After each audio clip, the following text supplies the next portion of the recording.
Car je suis descendu du ciel pour faire, non ma volonté, mais la volonté de celui qui m'a envoyé. Or, la volonté de celui qui m'a envoyé, c'est que je ne perde rien de tout ce qu'il m'a donné, mais que je le ressuscite au dernier jour. La volonté de mon Père, c'est que quiconque voit le Fils et croit en lui ait la vie éternelle, et je le ressusciterai au dernier jour. Jean 6, 38 à 40. Péché, désobéissance à Dieu, acte contraire à la loi divine. Toute faute de l'homme est d'abord un péché contre Dieu.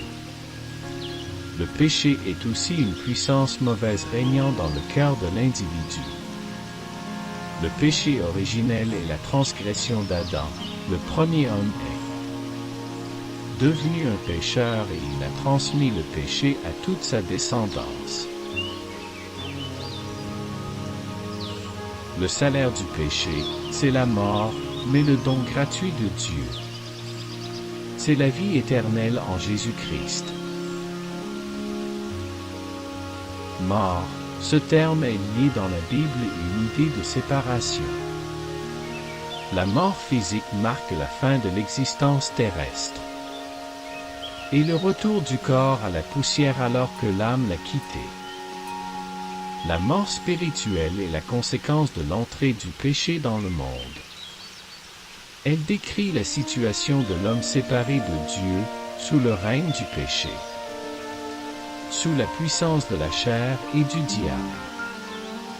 C'est pourquoi l'homme doit naître de nouveau. Car l'amour de Christ nous presse, parce que nous estimons que si un seul est mort pour tous, tous donc sont morts, et qu'il est mort pour tous, afin que ceux qui vivent ne vivent plus pour eux-mêmes, mais pour celui qui est mort et ressuscité pour eux.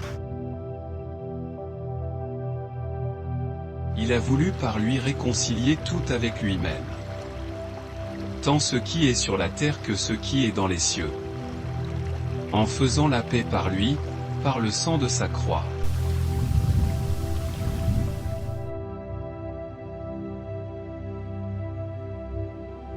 Notre Père qui es aux cieux, que ton nom soit sanctifié, que ton règne vienne, que ta volonté soit faite, sur la terre comme au ciel.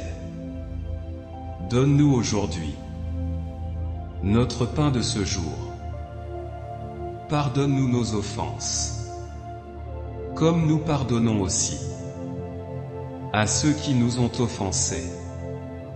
Et ne nous laisse pas entrer en tentation, mais délivre-nous du mal. Amen.